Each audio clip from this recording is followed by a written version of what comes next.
Hel- Hello and happy Valentine's Day to one and all. Sorry about the technical glitches that we had a few minutes back. Thanks for your patience. Welcome to another episode of Conversations That Count.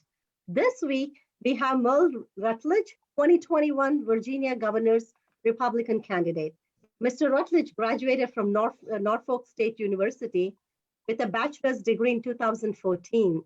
His career experience includes working as a freelance investigative reporter. Mr. Rutledge volunteered for the Pittsylvania County Chatham Library and also Big Brothers and Big Sisters Association in Danville, helping with fundraisers and doing unpaid internship to learn more about not-for-profit organizations. Mr. Rutledge also was a NAACP College Scholarship recipient. While he was at Norfolk State University, he fought to build the first voting precinct following the Bush 2000 election victory. He also volunteered for the Children of the Sun, Centera, Urban League, and multiple projects for wellness with Centera Hospital. All during this time, he learned and developed into a leader in the community. His fraternity was the first to host the Youth Leadership Conference in Hampton Roads at Norfolk State University, facilitated by the Children of the Sun, Urban League, and local police departments to place youth into programs and outlets that promote a positive role in the community. I personally find Mr. Rutledge's candidacy very intriguing because of the light he sheds on an important political dynamics that isn't getting nearly enough attention in Commonwealth. I'm also particularly interested by Mr. Rutledge's innovative solutions to drug addiction, criminal justice reform, and his experiences as young man that led him into the path of seeking a political office. I'm very much looking forward to this conversation. With that being said, I will introduce my co-host, Vinson Palathingal. Mr. Palathingal, as we all know, is very active in Fairfax County GOP. He's an immigrant leader, and I would request him to initiate the first question. Vinson? Thank you, Srilekha. And thank you, Mr. Rutledge. Thank you for joining us today, despite your busy schedule, we can imagine. Hope your campaign is going well. We have met months ago in an event that was put together by Thomas Speciale. You were the keynote speaker there, and I really liked your speech. An unconventional politician, however, touching the common chord of ordinary Virginians with an abundance of common sense. That was my assessment. Yesterday, I happened to come across a very favorable article about your candidacy in Bacon's Rebellion. I'm sure you have heard about it as well. While the article is not giving you much chance of a win based on your political experience and or resume, it seems to be applauding some of your policy positions very much. You are a man of ideas and innovative thinking. So please consider this as a great opportunity to showcase yourself to Fairfax voters, pretty much a new audience for you. So please list some of the key elements on your major policy platform. What are the main points that you want voters in Fairfax to remember about your goals for your time in office? What areas of public policy are you personally very passionate about? I'm very passionate about tax reform for businesses as well as local government agencies, especially on how it deals with the state. One thing about COVID has left a whole lot of businesses drained. And what I'm trying to do is give back relief to these businesses who have lost so much. One way I automatically have said, I want to do a 15% tax cut for businesses all across the board. And for new startup businesses, I want a 0% state tax for those startup businesses. This will help for companies that's already here build more businesses within the state, as well as those out of state to come here, because we are now fostering an environment that businesses can grow and not just decide to be here for a short time and leave. The next thing I want to make sure I do is with local governments, I want tax reform to the point where they keep more interest on their tax dollars. When a business is out of state, they send that money straight to Richmond. Richmond gets the interest, and Richmond decides what breadcrumbs they want to give to the locality. Even though the locality is taking on the most risk, because that business is located there. I want those businesses now to send their checks or their taxes to the local government, let that money sit in a bank account for 5 to 30 days where they can enjoy the interest on their money and then send the same money back up to Richmond. Basically, we are trying to make sure local governments have more independence from the state government. Local governments know what roads need to be built, what has to happen with their schools, or to, I guess, absorb any kind of holes in their budget or deficits, and they need to have more control over that. And I think by doing so, we can really, really generate an environment not only for businesses to come here, but also give local governments more control of their destiny. And I think we are able to do that, and we must do it. Wonderful. Merle, when you're saying that, I'm kind of remembering about organizations doing bottom-up approach, right? Because local governments are the one that actually understand which school is not performing well, what roads, what potholes need to be filled versus state government or federal government. I think that is the basic conservative principle. Take care of your home, take care of your county, take care of your state, then look into national politics. So I think bottom-up approach is always the most effective approach versus top-down approach. I think like Vinson introduced you, yes. Yes, absolutely. What you just said is perfect. And I know you said for a couple of different points about my platform. And yes, it's one thing with tax reform, but we got to bring it back to the dinner table. What I call it is let's bring it back to the streets. We got to start representing the poor as well as the rich. We don't have to do welfare to the point that we want people to stay on the couch. People want to get up off of that couch and start taking care of their family and leading that role as a parent, showing them how to take care of themselves as well as their kids. That's what my whole campaign is all about. It's basically saying we don't need to kick you while you're down, but we're not going to tolerate you just settling for what Democrats have done. Democrats are invested in keeping people poor. I'm invested in keeping people having opportunities. I call it the hustle, keeping that mentality that you continue to work hard and you are going to accomplish whatever you're trying to be. One of the other things I came up with also that's very important to me, because I know we have to reach across the aisle. We can't win elections with just Republican votes alone. We can't. No way possible.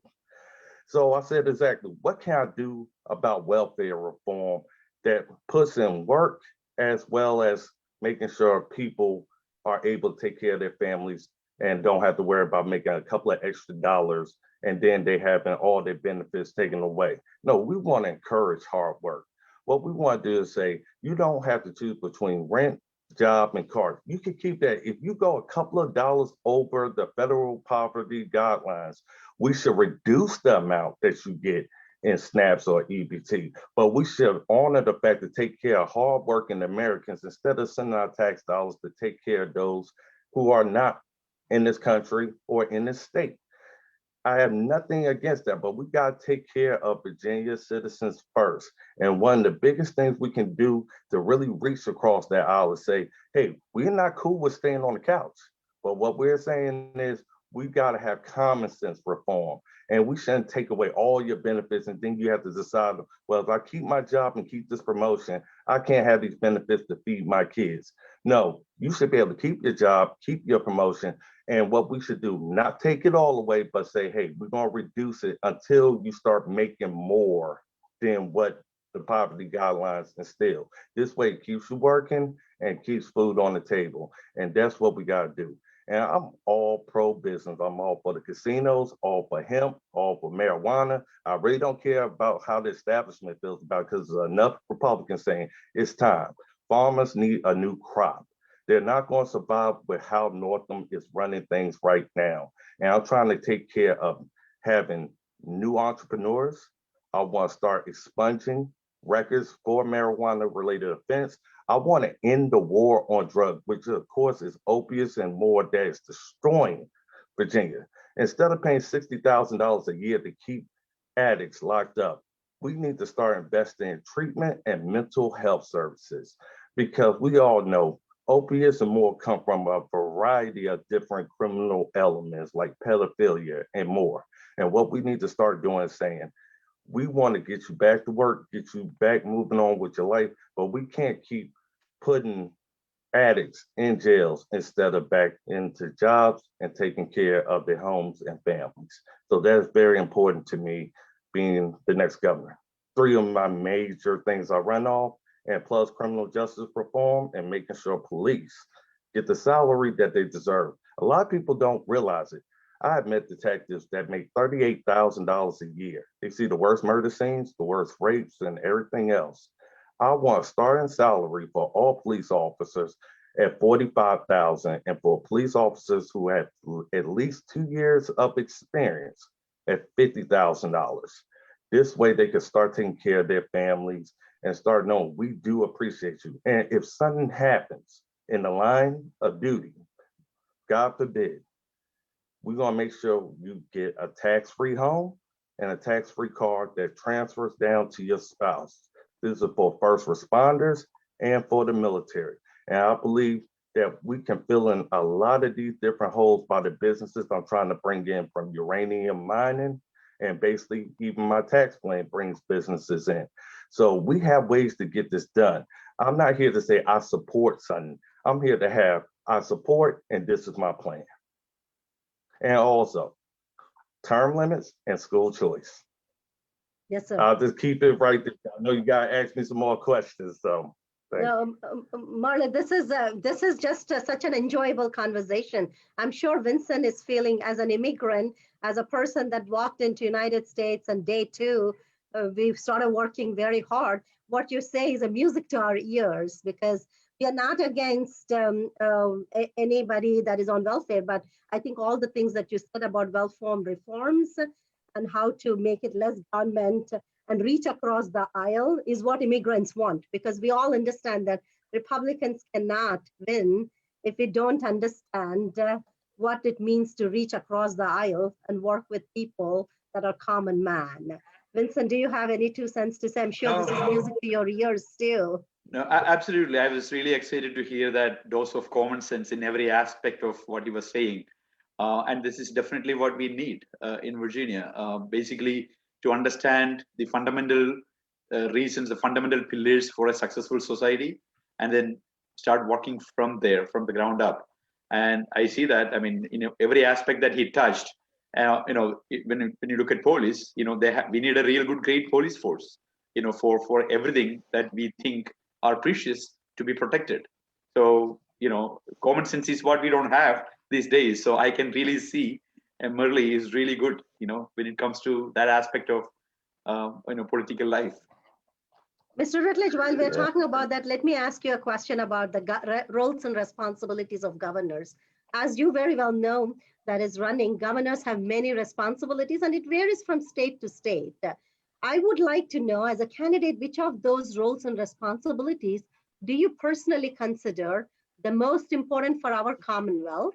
Also, different states require governors to have different degrees of responsibility, but the state budgeting process kind of hit a bit about the budget.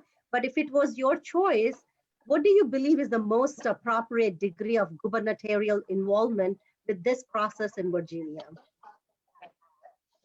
I believe the governor should play a very vital role in making sure the budget is balanced, but he also has to show restraint and make sure the House and Senate is on board, because at this time frame, our government has failed the stress test from the governor's office all the way down to the House and Senate. Our governor doesn't review data, and he just makes mandates and unconstitutional orders based off of guesses, and we can't guess anymore. We can't do the hunch. We need better than that. And with the Virginia senators as well as the House reps, everybody's caught up in this war.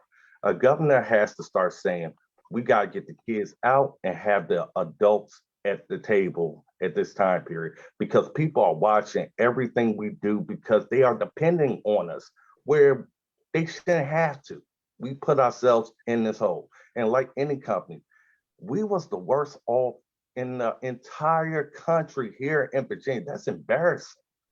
And honestly, People don't realize when the stress test hit for Virginia and to see how bad we was off, we would have been the first state to basically go into a full collapse if it wasn't for federal funding. And when Republicans have been in office, we have balanced the budget. We haven't had to rely on the federal government, and we was able to do it responsibly. And we got bills passed that made sense. It doesn't make sense that a cop can't pull you over with the lights off. We know that's a safety protocol, but this is the type of laws that they are spending their time trying to pass, or gun control laws or whatever, which is dead on arrival to me.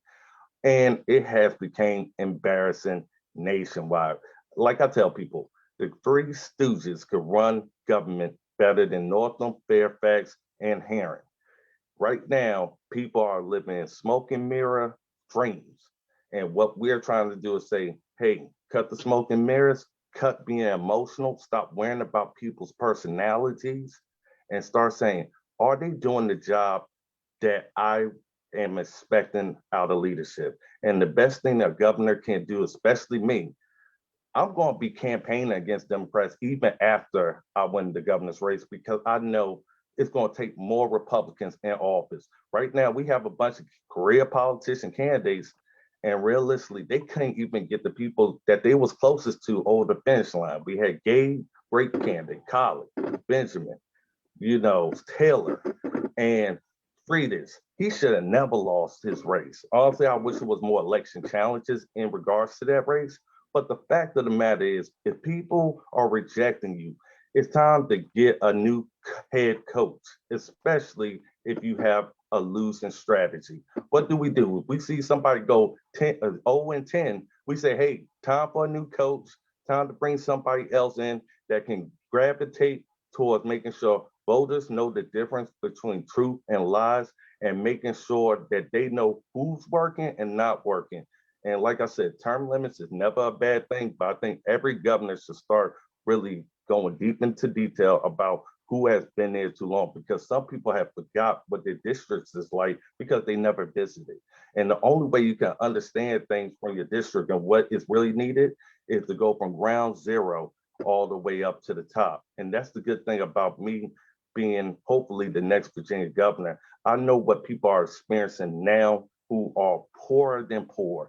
And even those who are wealthy and unsure about how they're going to deal with their savings or their future plans, because right now everything is on hold. Nobody's trying to do any real investment unless it's a guarantee. We don't have too many doing the leap of faith either. And the governor's role is to restore confidence. Like I said, with this hoax situation, I would have been about fight, not promoting fear. I would have kept Virginia open. South Dakota is a great example. There's nothing different between South Dakota and Virginia. The fact is, the fear is being sold differently in different areas.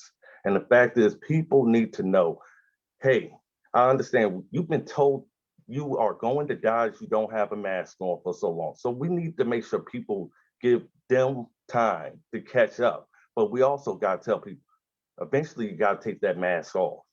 And we're going to be there to help you along that process. We're going to fix and undo the damage that has been done to you. And that's why mental health services are more. Because right now, a governor has to be street and book smart right now. And right now, we don't have no street smarts. We have knee-jerk reactions. And right now, everybody's paying the price. I could not see myself being on the stage saying, I'm going to shut you down, shut your businesses down, your churches down, and walk off the stage and not tell you what I'm going to do to give you relief while this is going on. And that was so sad to know that our leaders were so blind and deaf to the fact that the governor of Virginia, Northam, got on stage and said, I'm shutting you down, and then talk about people's rent, bills, their job, nothing. It was like, you get told what to do, and I hope you survive. We deserve better than that. And Virginia's going to know nobody's going to exercise authority like that, especially me being your governor. We're going to do it responsibly. If I don't have a plan for all that I just said at the same time frame, I'm telling you I'm going to shut you down, then I don't deserve to be governor. And that's exactly why Democrats don't deserve to ever get a second chance. They failed in leadership, and the stress test of the last 10 years shows that Virginia is as worse off as it has ever been under Democratic leadership. And every business has a stress test, so I don't really have to go too far in example, but what it means is all these elements happen, that's practice. Right now, we get in reality. So, Mr. Rutledge, couple of points that you made me think about it. There is a proverb that says that if anything goes bad, either in the family or in the organization, it goes bad right in the head of the organization and it trickles down. So when you're comparing all the cases that we lost, like Mr. Freitas, who I think should have won, that's because we didn't have a proper head coach to begin with.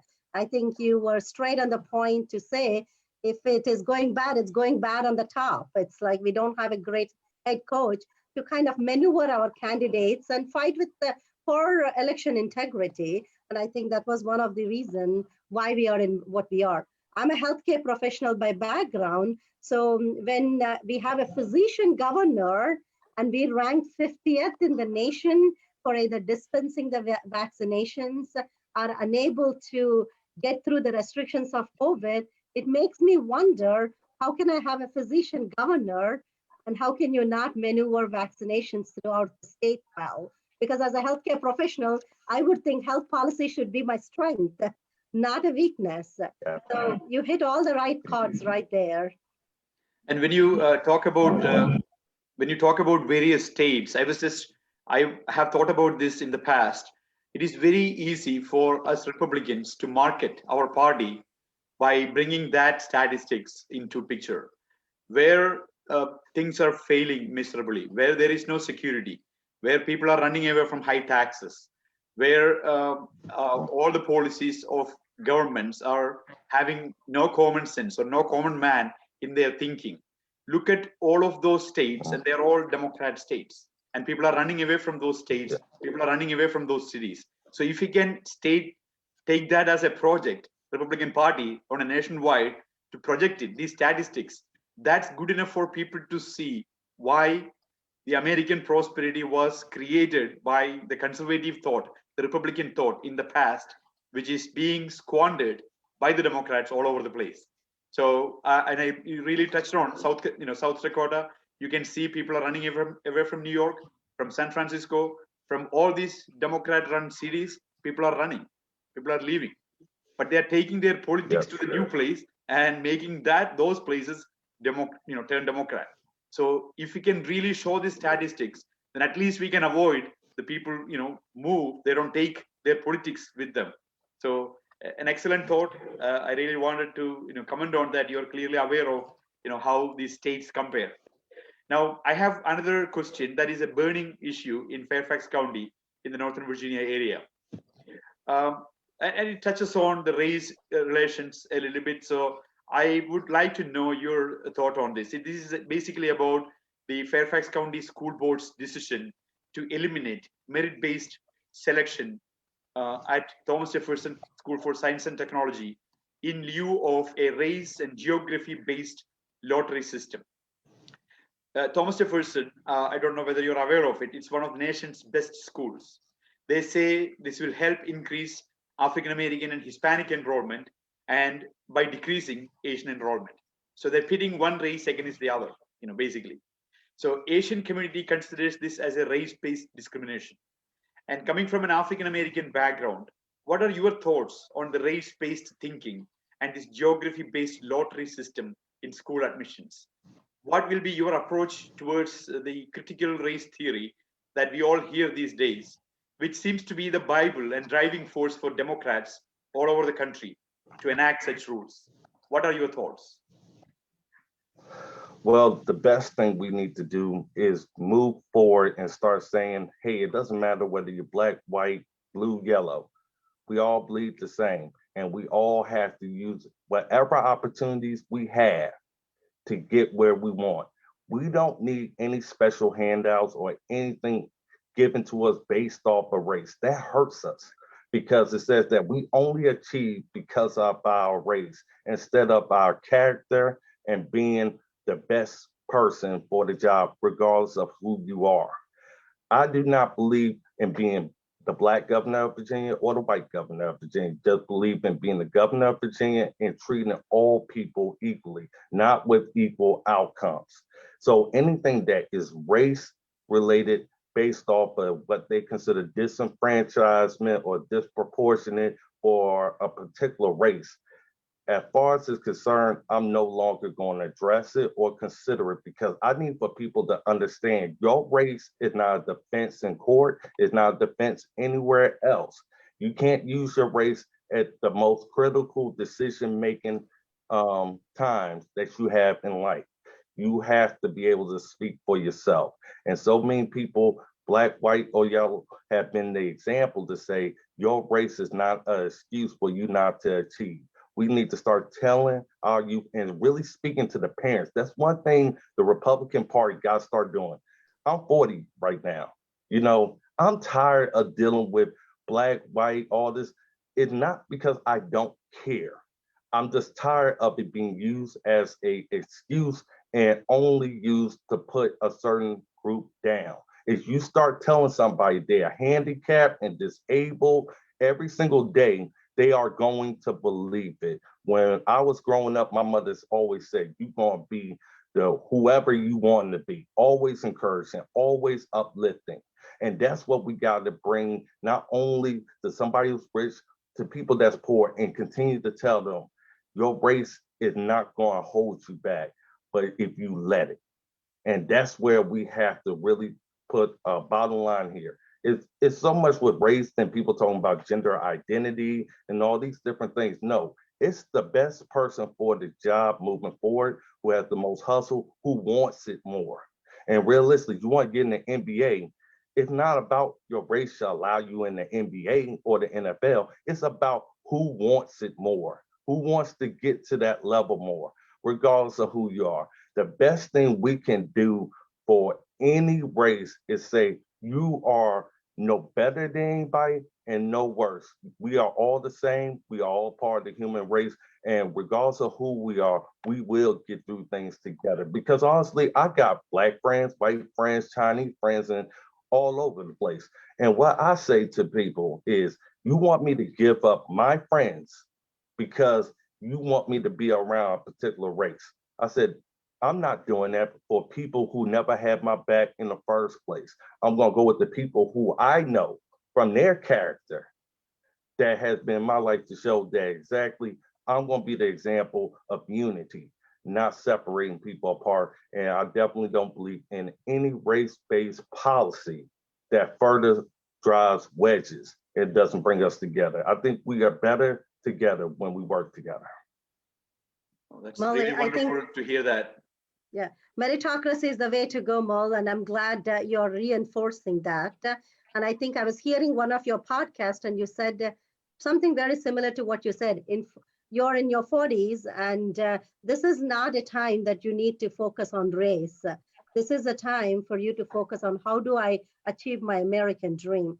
I have kids. I want them to be sensitive, racially sensitive, but I don't want them to make that as a barrier to get ahead in life. You were raised by a great mom. I think your mom was uplifting and made you the person you are in, because you're here saying that regardless of the race, I am going to move forward with it. As we go through these conversations, we do have a couple of questions about our diversity in GOP and so on and so forth. But for now, I do want to ask a question about Virginia progressive prosecutors. As you know, what are your plans to offensively counter the Virginia progressive prosecutors for justice and their mission of progressive police reform statewide? You spoke about police officers getting paid fairly, being taken care of if something happens to them in job, which are all phenomenal from empathetic perspective. But as you know, Virginia progressive prosecutors for justice kind of work against that. So I guess my question would be, how do you plan to rein in the unbridled power that these attorneys are having, they're wielding by not following law as it is written in the books? Well, I hope we have a great attorney general so we can really rein that part in. But the major thing is, it's going to be tough love. I am going to say that. And if a Commonwealth attorney refuses to do their job, we will make sure we investigate and aggressively pursue that they either resign or they face prosecution for going outside of the law.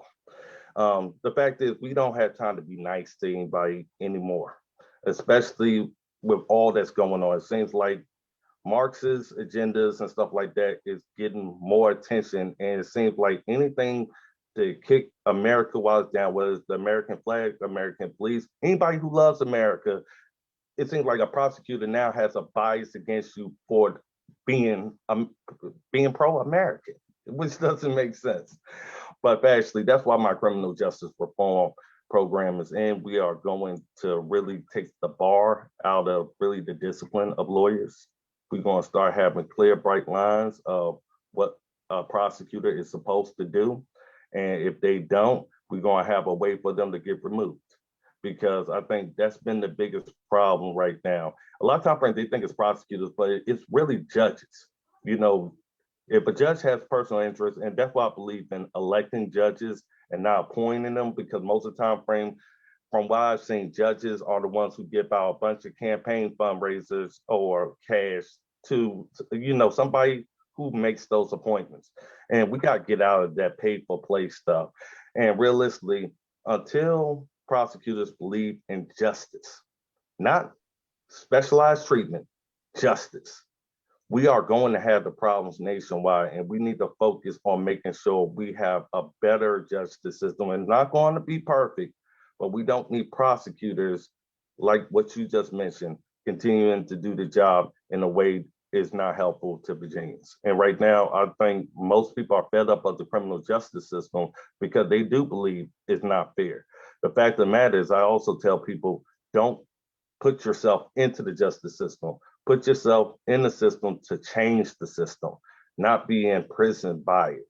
And actually, that's how I would handle prosecutors. I wanted to make sure, it seemed like it was a two-pronged question. So can you give me the second part of that question? Because I want to make sure I answer it thoroughly for your audience. Yeah, actually, you did a phenomenal job, but I'm happy to kind of say it out. My question was, how do you plan to rein in the unbridled power that these attorneys are wielding by not following law as it is written in the books? And I'll kind of give you an example too. I think you spoke very well in one of your podcasts about marijuana victims. The focus is so much about locking them up versus talking about criminal justice reforms that are focused on mental health. And I come from a healthcare background. I consider myself as a very passionate clinician. I've been in healthcare treating patients for 20 years. So I feel like there are a lot of circumstances that get them where they are, instead of being judgmental and saying that drug addicts are crackheads, which I think some politicians just assume. I think you spoke very well about how do we reform criminal justice and make sure that we are putting them for work rehabilitation, not investing money on locking them up. But there are many more bigger things like pedophile rapists that criminal justice could be focused on, and try to do more of reforms. And I think that's what I was kind of trying to understand your perspective. And I think you talked about it. Yes, and I think one of the things that really draw people to me is the fact I believe in second chances sooner than later, but I only believe in it if it's earned. Meaning I want records expunged. Like I was talking about marijuana convictions, I want those expunged, but I also want second chance opportunity for certain misdemeanors and felonies, because I want people to know if you stay out of trouble, you can get your life back, you know, and we got to be willing to embrace it. And I don't want people paying hundreds of dollars just to get their record expunged. It should be automatic. Honestly, a lot can be learned from DC, especially when it comes down to expungement. Do you know they don't even have to tell people about a crime 7 years in certain situations on their applications? But the fact of the matter is, we need comprehensive reform for people to feel. And that's why I said, even with misdemeanors, I want those records expunged if they are under good behavior after they do whatever they need to do. We gotta stop this part. A lot of times, friends, employers stop hiring people because they have arrests, not because they got convicted. On, you know, on the questionnaire it says, have you been arrested or charged with a crime? That arrest hurts you just as much as being charged with a crime. It's time for us to start taking off some of these questions and making sure people have a great second chance that they have earned. And it's the same thing with gun rights. And I said the same thing. You need to have administrative, not a judicial process in a lot of these matters, so it doesn't tie up our courts and people can move on with life knowing it's automatically done after a certain amount of time, after meeting certain conditions. I know it has to be worked on with the Virginia Senate and the House, but the fact of the matter is, if you start telling people what you're trying to do and others are holding you back, and you could point that out, that's how you get criminal justice reform when you start seeing people lose their seat. The fact of the matter is we got to start getting some business done, and criminal justice reform has to be done. Even to open file discovery, I believe the defense as well as the prosecution should have the same evidence, have the same access to police officers or witnesses as anybody else. And we are going to say your cases is based off of all cards being on the table, not some of the cards. And that's how we get people to start resonating with the fact I'm going to get a fair shot. I don't have to depend on public defenders or prosecutors. I can at least say I know what this case is about and the situation, so I can adequately aid in my defense. And that's what we got to do. You know, I think for the most part, we start addressing these matters, we can really pull a lot of people from the other side to say, hey, the Republican Party is really trying to turn a new leaf. And they're not saying, hey, we're going to give you anything. What they're saying is, we want to help you help yourself, especially if you're trying to get that done. So automatic expungement is a critical centerpiece of my campaign. Thank you. Merle, that's great. I know, I mean, we discussed about race relations in the previous question, and I don't want to be sitting like, just like Srilekha said, I passed 50. I don't want to be sitting here and talking about race, all the time. But at the same time, we have an audience. We really wanted this to be viewed by a lot of immigrants and minorities. And that is one of the reasons why we are doing this, myself and Srilekha are doing this. So that's why I wanted to ask one more question about the race relations and race related issues. I don't want you to feel like, okay, these guys are so much focused on race, just like all the Democrats are. But we know, we all humans in general tend to trust and like folks who look like us. Some people call it racism, some people call it fear of the unknown, whatever we want to call it. But America is one nation that has advanced way more than others in defeating such a racial mindset. That is a fact. However, we all have to admit that it exists to some extent everywhere and in all parties, politics, Democrats, Republican, everywhere in America as well. So do you think your race of your being an African American is going to play a role in this nominating process or in winning in November at all? I think it is. I can't lie to people and say, hey, I don't think it's going to play a factor, but it's also incumbent on the candidate to make sure it's clear where they stand on race. Regardless, just like somebody white is going to have to say, hey, where do I stand as a white male or white female? It's the same thing. That's why when it comes down to race in this campaign, I really try not to even address it. But I do have to say to myself, do I know this falls into the play? Yes, but honestly, you can be Black and still not resonate in the Black community if you don't have nothing more to say than the same old pickup lines that came from other politicians. This is one of the time frames in history that everybody's paying attention and more aware of how the government is running. Before, you only found out by a newspaper or somebody had to call you or something had to impact you personally. And I think right now, what people are really talking about right now isn't race, but how I'm going to take care of my family and what tomorrow's going to look like. And realistically, I stay at that dinner table right now and let them know, hey, this is my plan and this is how I go about doing so. And I think honestly, we'll stop talking about race once people stop talking about it. And I'm not saying anything from the Fairfax GOP position about it or anybody else's position, but the fact is we are all human beings and we have to start realizing the past is the past. We can't change it, can't change it, you know. But the fact of the matter is we are so much better as a society than what it was back then. Back then, you walk down the street of a different race, you could be hung or shot. We in this world right now, you walking down the street with different people of different backgrounds saying hi, how you doing, and more. And the people that are succeeding are realizing the fact, yes, I may be black, I may be white, but I do know I have to be responsible and accountable for myself. And when we start seeing more people become more informed and aware and better educated, because realistically, this is the most serious miseducation that's going on right now with schools being now virtual learning being down and people being locked down. So right now, people ain't having that experience that we have, where we are around different people all the time. We was at that port lock in Marshall, and so many people of different walks of life just having a good time, being peace. People need to see that and understand this is the world that we are in right now. We don't hate each other. We love one another. And trust me, everybody in Marshall didn't agree with everything everybody said. The fact is, we got to start fighting for the right to agree to disagree, not whether it's black or white. It needs to be where we have civil discussion, not attacking each other because of who we support from a political standpoint. And I do plan on making sure a hate crime act is done for those who attack people only for their political affiliation.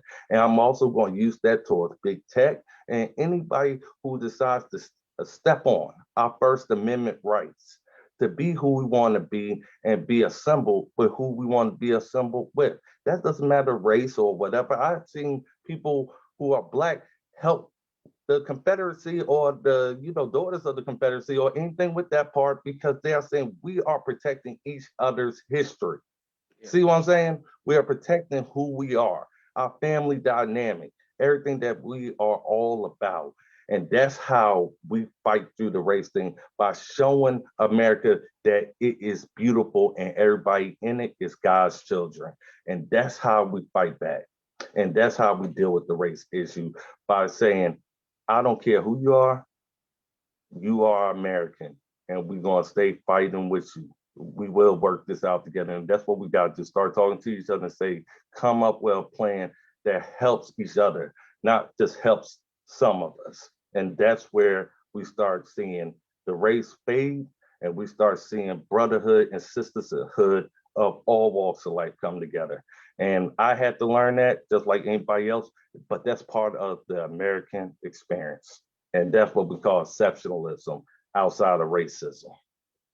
Oh, thank you so much. I really wanted the immigrant community that I come from need to hear this. And that is why, it's very important. Look at this. This is the face of the Republican Party. But on the other side, they portray us as a racist party. And that is where, in spite of our values being so much in line with the Republican principles, still a lot of people vote for Democrats. That means they're voting against their interests. And that is what we are trying to change, that narrative. And that is why this is so important, our conversation, between multiple races. Well, and, one of the biggest things I tell people, we got to change the messaging. If your messaging ain't working and ain't resonating, and the only thing we can do is us insult and attack one another, that ain't going to get us nowhere. But you can attack intelligently by saying, this is what I'm trying to do. When people find out what you're trying to do, they may be mad because you're a Republican or a Democrat, but all we need to do is have their ears open. Ears, listening, and their eyes open. As long as we keep doing that and we keep inching our way through them into their heart and their soul and saying we care about each other as human beings, I think we're going to be okay. We're not going to change or stop racism.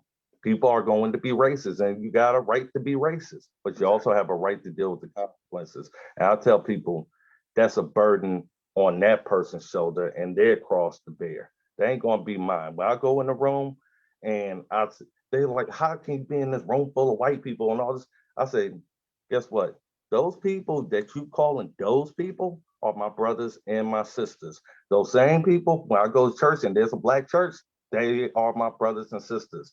You are the one with the problem, not me, and I'm moving on with life. That's how we resonate with black, white, Puerto Ricans. It doesn't matter because what we're saying is we are above it and we're going to rise and overcome it. And if you want to stay behind, that's your choice. Like I said, we can't save everybody, but we could definitely make sure we save ourselves. Mr. Rutledge, couple of things that really resonated with me is when you started off saying that you could be black and you may not even resonate with your black brothers and sisters, because at the end of the day, if you don't reflect their values or you don't follow through the values, then it doesn't matter what race we belong to. We may not even be resonating with our own people. And I think you also said at the end of the day, we're all God's children, right? We should never forget the fact that we're all God's children. We are America's children. And that's what is American exceptionalism is. So whatever you said is all right. But I think some of those words really resonated with me coming from an ethnic background.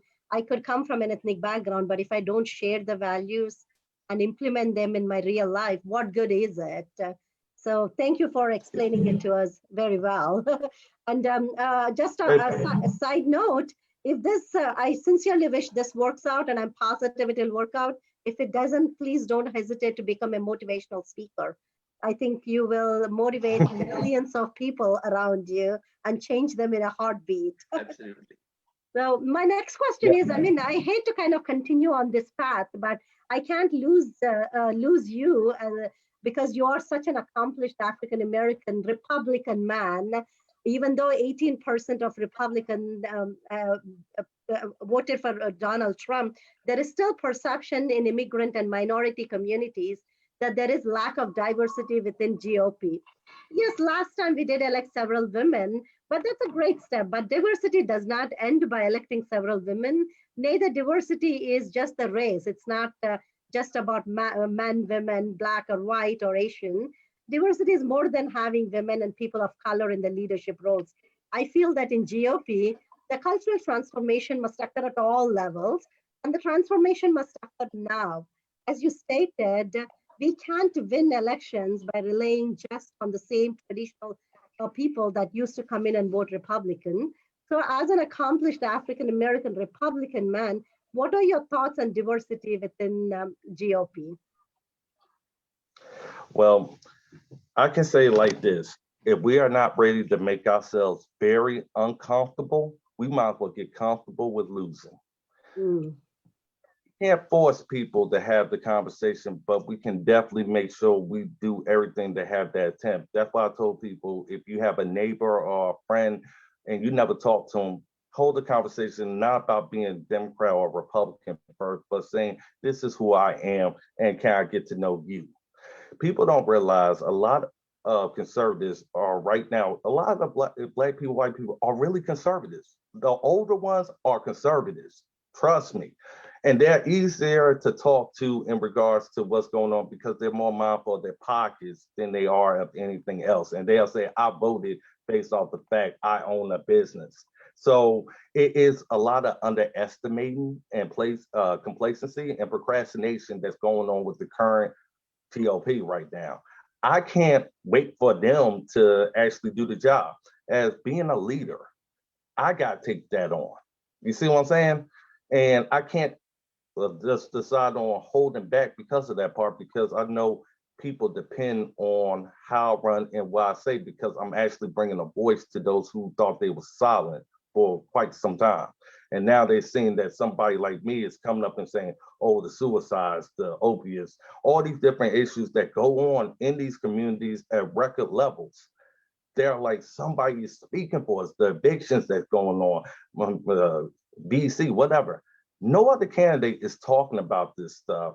And that lets you know, realistically, the real racist is the liberal media. Because honestly, every single candidate has had a national article out, except for me. Why is that? Because I'm talking about things that Democrats don't want said, because it starts throwing the attention onto them. See what I'm saying? Because they'll say, well, what are you doing about BEC, Northam? What are you doing about Dixon? Well, I'm hearing Rutledge talk about this. I hear a Republican talking about this. I don't hear y'all talking about it. And we got to be teamwork. We got to have that teamwork. I may not like other candidates. I told them why. That's not a problem. And I told people I'm not going to be the Republican employee of the month. I'm here to make sure I have my conservative values and wisdom that applies to these situations, because we all grew up. We all grew up around black, white, doesn't matter who it is. We all grew up. And during this time period, we got to get back to how we bonded, how we got to know each other, what made me enjoy being around this person of a different background. You know why? It was because how they treated me and how I treat them. So when I go into a room and I see a bunch of people, any race or whatever it may be, and talking to them, and I'll keep telling them, hey, we are able to get diversity into this party.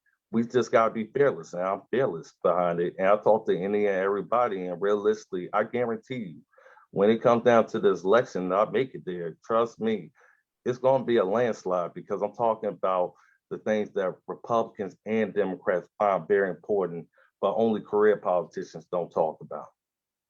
So Merle, I think this is diversity within GOP. Look at all of us, right? We are fearless, we are being courageous. I know a lot of immigrant communities in the beginning were very surprised.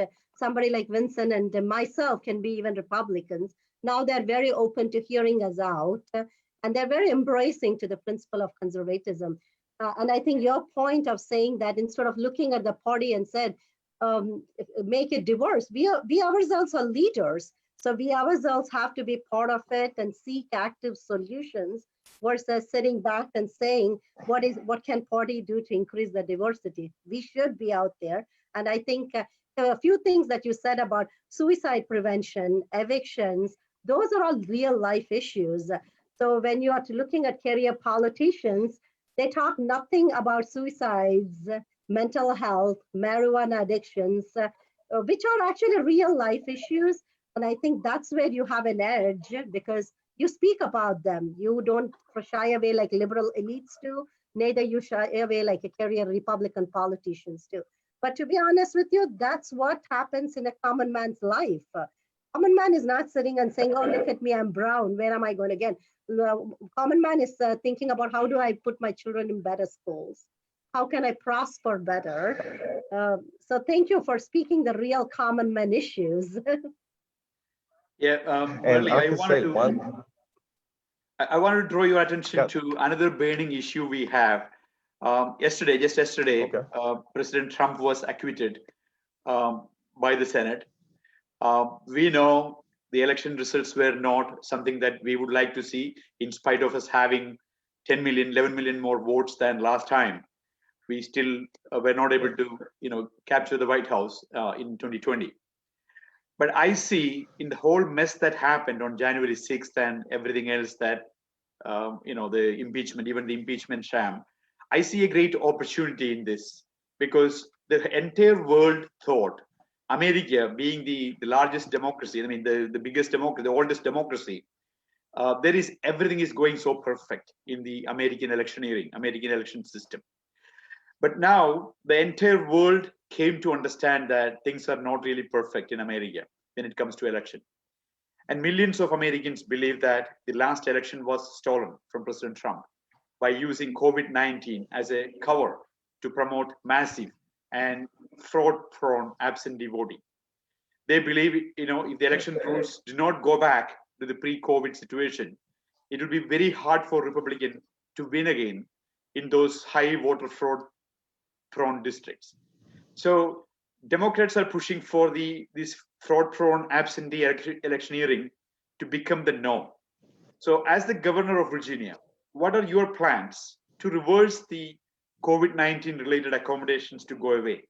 Because I strongly believe if that doesn't go away, our chances of winning again is very diminished at this point. So how can we make sure that no one can vote in the future without a voter ID? Okay. Well, I want a national law. I want a state ID law, obviously, but we got complacent the last time. And that's the thing about having a new head coach that kind of knows what to look out for ahead of time. We should have been doing forensic audits on those voting machines every single day and getting the reports from them sooner than later. That's what we wasn't doing, especially when you have a new type of machine coming out there, and especially all that was going on. We should have made sure we had an audit trail so we could catch these errors as soon as it happens. So we was challenging them before the election, not after the election, where it's mostly one-sided at that point. But the fact is, we have to make sure the next governor has e-verify and making sure that legal votes are what counts. And I don't want to hear the excuse about people talking about mail-in ballots. I'm sorry, we have had people die, get bit by dogs, wearing water hoses, and more just to have the right to vote and make sure their vote count.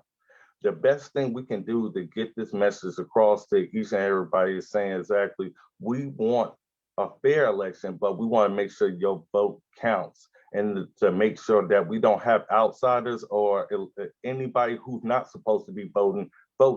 And it only seems like all these changes to voting or the Democrats caring about having extra votes only happens during election year. Like with McAuliffe, when he had felons get their voting rights restored out the blue so they could vote Democrat.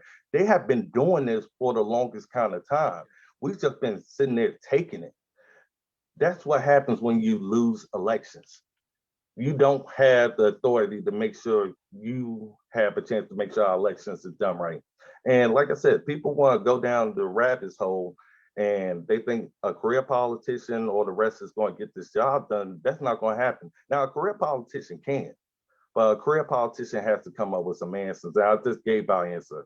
I plan to make sure it's going to be forensic audit reports each and every day so we can track every single vote and how it's going until we get into the governor's office. And yes, I'm going to push for a state ID law. I'm going to push for e-verify, and I'm going to push for voters to vote in person. And only under limited exceptions will there be, of course, you had absentee for the military, but it has to meet these exceptions because we fought too hard for our right to vote. Sometimes we got to remember that tough love.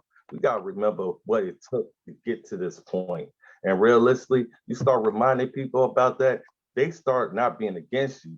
They start fighting with you because you told them exactly what it really meant to actually have the right to vote and why we protect it so much the way we are. So that's the way we could go about it. We got to instill confidence and still fight, and we just can't procrastinate anymore. Period. Absolutely. Thank you. That's Absolutely. great.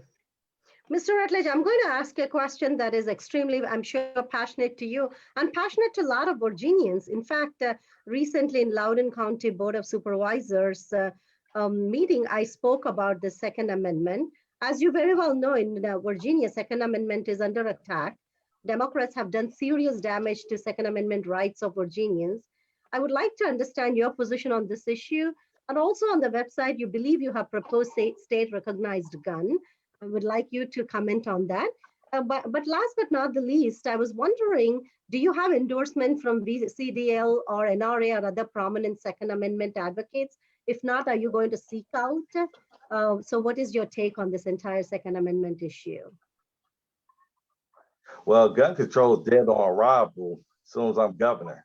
And the first thing I'm doing is telling anybody who was convicted on the red flag laws or had the gun seized or whatever have you, outside of a crime being committed as with a felony. No, I'm pardoning. I'm going to make sure we start having common sense back. I'm going to be encouraging, especially women, to get more guns because, for one, restraining orders is not enough. I'm a stand your ground, castle doctrine, state recognized gun. I always say to make Northam mad, but realistically, we need to have a state recognized gun so they are reminded how much we care about Second Amendment rights here in Virginia. And I plan on making sure we have a second chance for the restoration of gun rights and also a new self-defense review board where those who claim self-defense, instead of dealing with a jury who is not informed or a grand jury about how self-defense works, we have a board of gun owners and self-defense experts that decides on self-defense claims before it makes it to a grand jury. The fact that we got too many patriots locked up for defending their home from monsters, and all of a sudden they the ones in jail while the monsters out there walking the streets to hurt somebody else. The fact of the matter is, I will not do anything to have any kind of restriction on any gun rights. Any right like that will not be infringed on. And honestly, I believe people have an insurance plan when it comes down to me with gun rights. Now, you said whether I plan to go for endorsement with BCDL or any other gun rights group. See, I don't want I'm not saying I don't want the endorsement, but I'm not going after it. The reason is because when I support you, you can't pay me to support you. I either support you or I don't. And that's the problem with these politicians out there. They got to get $20,000 to support somebody. And then you look at their history and like, hold on, you don't have no 2A experience. You don't have none of this that you fought. But after you got $20,000, all of a sudden you're on the front page. I'm not naming names.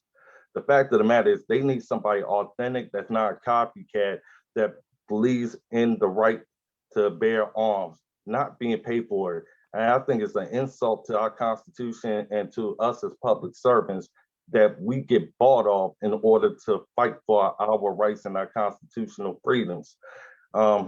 Realistically, no, I don't want an endorsement from BCDL or anybody else. I want them to say it's about time we had a real candidate that we didn't have to pay off to do the job. Mr. Rutledge, that's a very innovative to take. Right now, all the politicians are scrambling about endorsement. I don't agree or disagree with anything, but that's what is happening. I think there are definitely merits to it because it kind of gives them an exposure to those constraints. But I think your approach is also not wrong. I also want to make a comment about the Second Amendment. For some of the folks that may not know, I come from India. Back in 1969, the government in India guns away from Indian civilian citizens, and the Indian common man had to deal with tyrannical government after that. So I always want to say, coming from a foreign country, I feel like I have a very different view. So if government is trying to take away your guns, although I don't own a gun, but I also respect Second Amendment, I feel like political enemies or dissenters encountered publicly in broad daylight in India with no means of protection. And unfortunately, the encounter is a government term for execution. So I say that if you're living in this great free country, why do you want to give up your right? Why do you want government to control your Second Amendment right? That's how much I feel, although I'm not a gun owner, I feel like that's your Second Amendment right. So let not government take away the right from you. So I agree with your perspective on gun rights, and I'm glad you are out there advocating for gun rights. Merle, Yeah, I wanted to bring your attention to another issue that is really burning as well: the closed schools. I am from the Indian community. Most of my friends, like me, are engineers, IT professionals. They all go to work from home. So when these people, when I converse with these people, they all tell, okay, no, we have to stay home. We have to keep the kids home, because we wanted to make sure that the COVID is gone. So when I am a politician, I started working with these minority groups more than just my community now. And I see that these communities, the Hispanic American community, especially, and African Americans who are in the construction industry, they're being specially burdened with this closed school situation because their work is outside the home. They cannot work from home. And even when they're working, ready to work from home, they are not able to help their children as much as some other parents are, for them to get online and for getting their children proper education. So this is affecting the most vulnerable communities the most, this closed school scenario. So we really want the schools to open. A lot of people in Northern Virginia and everywhere wants the schools to open. And Northam, our governor, is completely having a blind eye towards this major issue. What are your thoughts on this issue? Absolutely, the school should be open. Actually, it would be already open. Honestly, it would be just another day tomorrow for our kids going back to school. This is my true thoughts on it. A lot of time frames people bring up the teachers unions and stuff like that, and those who are against in-person learning. As me being the next governor, I will tell the teachers unions and all teachers, I'm willing to have college students take your place if you do not want to go back to in-person learning. And if you want to stay teaching from home, yes, you will have half the salary as long as we need you in these positions. But it's either you go back to teaching in our schools, but we are not going to get intimidated by a union that doesn't care about our children's future. Right now, we the grown-ups are supposed to be the leaders that show them the fight and courage during times like this. And realistically, the data and the information has always been there with the science to keep our schools open because it's doing more harm to our kids, especially mentally as well as physically and more, especially even with the lack of education that they are getting right now because either they don't have Wi-Fi or it's hard to have an attention span looking at a computer in a class compared to being in the classroom. It's a huge significant difference. But we have to show some tough love in Virginia, and we have to start telling teachers, you either get back to the classroom, or as governor, I'm going to ask the federal government for a waiver, and we're going to use those career seekers in those colleges, those students that are training to be teachers, and we're going to start lowering the requirements from a master's degree to a 4-year degree. Whoever's qualified that is able to teach the class, we're going to start paying them to do the job because our teachers don't want to come back to the classroom. Life goes on. God doesn't promise us tomorrow. Actually, we could get sick or die from anything other than COVID. That's what we have in life. The fact is, all we do know, one day we're going to die. But one thing we don't have to do is die on our knees. We can stand on our feet in this situation, and we're going to have to be tough with those unions and tell them, you have to get those teachers back in the school, or we're going to go with the backup plan. But we are not going to put our children's future on the line for those who continue to want an excuse instead of be the teachers that they're supposed to be. There's plenty of people and career seekers like ODU got it, NSU, plenty of schools got it for those type of teachers to come in, and we're going to take advantage of that. It's time to get them on the job training. We're going to have the better teachers, and we're going to have those who really care about doing the job, and we're going to start saying, hey, if you want to change your career path, this is the time to do it. But our schools stay open.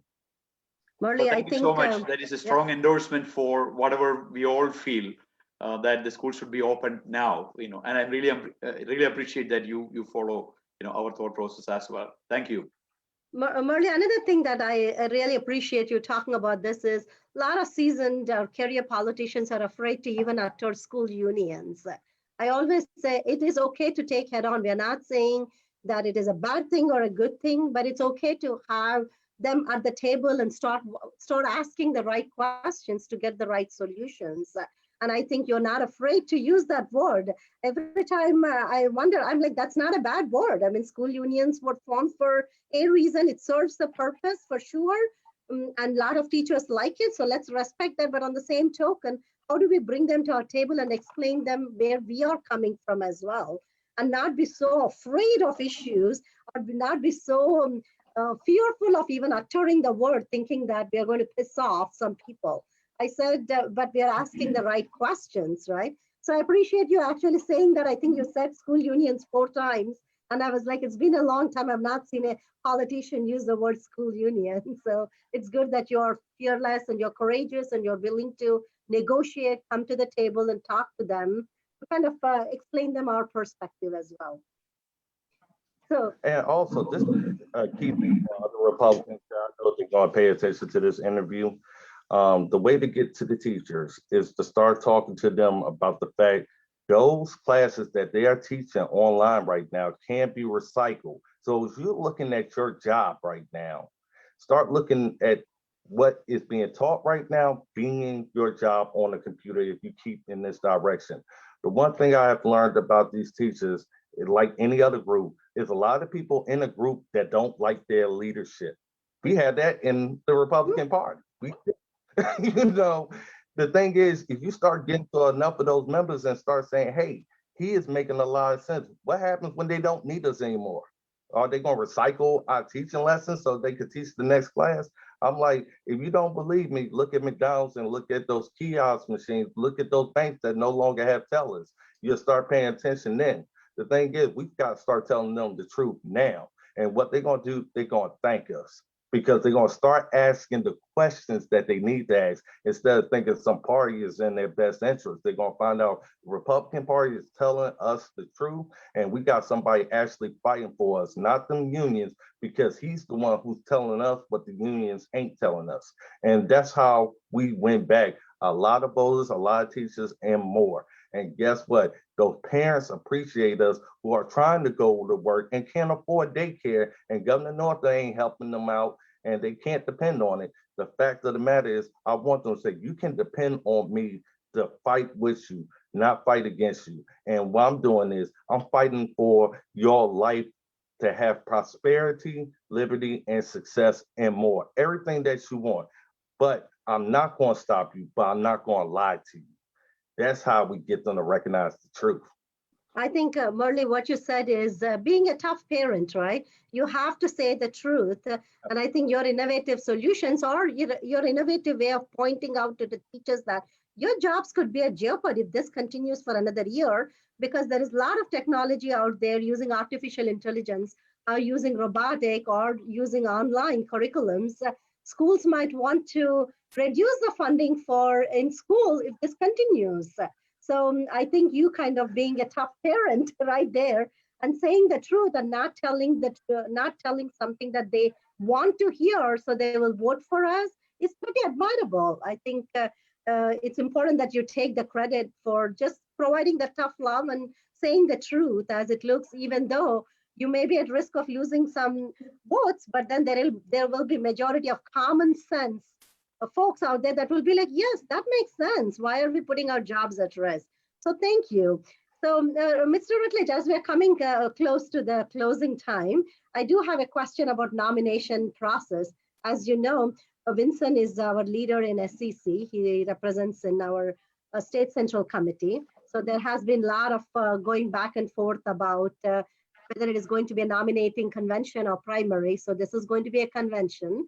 So winning the nomination is quite a feat. It requires a lot of funding. It requires a lot of delegates. So what is your strategy to win the nomination?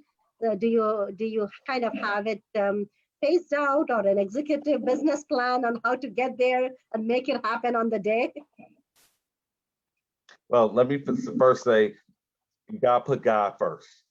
That's the number one thing. Without God, you don't stand a chance no matter how it goes. I wish people stop crying and moaning and complaining about the process. The fact is, when you decide to get into this governor's race, nobody says it's going to be easy and nobody says it's going to be handed to you. The fact is, whether it's a convention or primary, I'm happy with either way it goes. One of the things that people have to realize, I'm very smart and I think 5 steps ahead. I didn't have no millionaires back in my campaign, no special funding.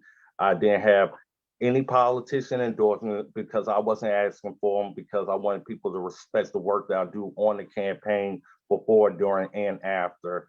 I'm at 5% without no national TV coverage. There's no candidate in the race right now who could be at 5% right now in the race without none of that. Imagine if I had that. And I believe they are saving the best for last, because right now you're talking to somebody who ain't a politician, because most of the conversation we was having back and forth was like, he ain't no politician. I'm shocked you said this. It's because there's a difference between a politician and a patriot. And there's a difference between somebody copying and being authentic. Exactly how I could talk from different ranges, but I always put a plan, and I'll also say, hey, God, is this the right thing to do? God has said, I'm going to take care of you all the way throughout this campaign. I'll take care of you every single step of this way. And I've been following his guidance. And yes, God didn't say for me to be polite. Everybody knows I have a couple of catchphrases that go with my name. But the whole point is I have a whole lot of love that goes for the Republican Party and everything they have done for me. And honestly, it ain't about me trying to do for them. They have done so much for me. And realistically, it's because they made me tougher. They made me better, and they made sure I wouldn't quit. So the best way to win this nomination or to win this process is to say to yourself, if he can do that without all of that, imagine what I can do after the fact. And guess what? That 5% from most analysts didn't come from just the Republican Party. It came from independents and Democrats. The reason is because I'm running a general election right now. Our talk is for a general election. But I tell people the same thing I say in a Republican room is the same thing I say in the Democratic room. Even if you're angry, whether you agree, I need for you to hear one way or the other. But guess what most people say? I respect you for saying what others don't say to us. And that's how you win elections. Because right now, everybody's saying somebody smiling in a suit, do all that little gimmicks and talking. Then they fall asleep because they're like, Dad, can we have somebody who fires us up or gives us an idea of how to win? The way to win is to put down petty differences and stop asking for Mr. and Mrs. Perfect, because the Democrats is full of none of them. The fact is, we got to confront them and challenge them on the key issues that they have long ignored. And right now is the time for a new Republican attitude. We either want to stick to 10-year solution and continue to have Democrats running our state government and putting us in these type of situations, or we have to wake up from whatever nightmare that we've been on and say enough is enough. If you can win with these career politicians in office, can win 2020 in Virginia, what part says that 2021 is going to be any different? And some of the candidates we ran in 2020 was outstanding candidates that even beat Mark Warner in 2 debates. You know why they couldn't get over it? Because they had too many people in the headlines making their campaign into the narrative that it shouldn't have been. We are all about right now living out the Republican creed, and some people doing their own thing. My thing is, if you put God first, you start getting away from all that negative and you stick to positive, you will see who's going to win this election, and you're going to see with clarity. But the thing is, I'm not asking nicely because, for one, some people ain't going to like you no matter what. But guess what? There's people I voted for that I didn't even like because I respected that they did what they said that they are going to do. And that's why I love President Donald J. Trump, because he's the example I go by. And I don't have to copy him or pretend. I do exactly what I need to do. Promises made, promises kept. That's my direction. Now, since you brought up President Trump towards the end, I just have another quick question. One thing that I really liked what he did in the last 4 years is those opportunity zones in South Carolina with Senator Tim Scott. I was just listening to a TV program just now, and I was just listening Governor Mike Huckabee, and he was telling that, as leaders, we will be judged. He was talking about Andrew Cuomo in New York. So he was basically saying, as leaders, we will be judged by what we did for the people who deserve the most, because they can't, do it on their own. So the politicians have to be really, taking care of them. Otherwise, they fall down. So I really believe that idea of opportunity zones that Tim Scott and President Trump put together in South Carolina, that can be a very good model for all states to do in their impoverished neighborhoods, to spend some federal money, create opportunities so that we Republicans don't look like, we keep on talking about against the Democrat ways of doing things, the big government solutions, but we really work hand in hand with the federal government to create opportunities in our inner city neighborhoods. What do you think about opportunity zones? If in your term as a governor, if you win, do you think we should have a couple of them in Northern Virginia, maybe one in Richmond, similar to what they did in South Carolina? Well, I'm going to say it like this. I believe it should be a pilot program that we should try out in the state and see how it works. Not just go full shovel ready, but let's just say, hey, let's try it in certain areas and see how it works. But the major thing people have to understand, we, the people who we are, has to want the opportunity. You know what I'm saying? Because you could put opportunity zones all over the place, and some people ain't gonna go nowhere near them and keep it back in the streets. You see what I'm saying? And they're doing street stuff. My thing is, People have to want to do more in their life, and we got to start encouraging it. That's why we got to really start homing in on the parents and start saying, hey, we want you to have the opportunity, but we need for y'all to also stay on your kids, just like mine stayed on me. You know, I didn't have opportunities on, but I managed to graduate from Norfolk State, but trust me, it was a bumpy road throughout that process. But I had the reinforcement. And we got to start telling parents, hey, you need to be the reinforcement. You can't depend on government, can't depend on this. You got to be the one, if somebody's sleeping and want to wake up to school late, you got to be the reinforcement, keeping them waking up and being there on time and making sure there's consequences. We have to make sure we are the tough coach, and then we can make opportunity zones out of everywhere, because we got to clean up our neighborhoods. And that's the problem. We let the kids take over the households, not under Rutledge administration. We're going to start, hey, parents, it's time for you to discipline and do what you have to do, and start telling the police at the same time, Frank, you know common sense, what is abuse and what is discipline. The fact of the matter is, we need to get back to the point of holding ourselves accountable and making sure we make the right call. That's the only way we're going to see opportunity. And it starts in the household before they ever make it out the door. Then they'll know how to handle opportunity and how to go about doing business. Because if you're not mature to even know about it, how are you going to be able to even find it? And like I said, I once was lost, but God made sure I was found. And that's why I'm here in the Republican Party also. No, thank you. Thank you so much. That's great to hear. You know, family is the foundational block for the society, and parental responsibility is the key. And sometimes even us Republicans kind of shy away from saying that out loud, because it's considered some form of an offensive thing to say these days. And I'm really glad to see that, just like everything else you say, it's coming from your heart. And I'm really, really glad that, you know, we have politicians like you to look up to. So Yeah, Merle, I'm like, the way it is. I'm so used to saying it the way it is, it doesn't bother me. But yeah. Oh, Merle, I'm waiting for you. Sorry. No, not at all. I think it has been a total pleasure. And I think Vinson kind of concluded by applauding you, literally physically clapping for you and rooting for you. I think I started off saying that I find your candidacy, again, intriguing. All day I kind of heard your videos, and I was just very intrigued because of the light you were shedding on important political dynamics that isn't really getting nearly enough attention. Like Vincent said, personal responsibility or parental accountability or kids' accountability is not something that we hear often enough.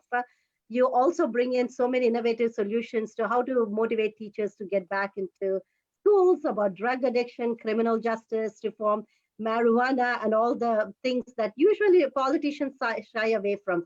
That's why I think I consider you as a good African American Republican leader, just an American leader in general. I'm having a very hard time calling you as politician. I think you're a leader right there. So we appreciate you coming into our place. I know this is a long time to be here, but we really thought we'll get our Fairfax County constituents and voters to understand where you're coming from. And we look forward to seeing you in person. And when you're here in town in Northern Virginia area, feel free to tap into Fairfax GOP. Would be happy to kind of get you back into our meetings or leadership meetings so you can talk to our GOP constituents more. Thank you for being here. Vincent, you have the last say. Oh, thank you, Srilekha. And Merle, you're definitely an unconventional politician with a good grasp of real issues people face. And the Fairfax County being the largest unit in the Republican Party of Virginia, we wanted to provide an opportunity for all the candidates to showcase themselves to the Fairfax voters and beyond. And hundreds of people watched it today, and thousands more will watch it in the coming days. So please feel free to share the video from Fairfax GOP on your campaign posts, and if you can retweet our tweets about this today's presentation, that will be wonderful. To help the Fairfax County Republican Committee in fulfilling our mission to help voters make informed decisions, I request all those who are watching this video to share this video on your social media and with your family and friends, irrespective of their party affiliations. Again, Mr. Merle Rutledge, thank you so much for joining us on this show. And thank you all. Have a wonderful rest of the Valentine's Day. Thank you. Thank you so much. Thank you.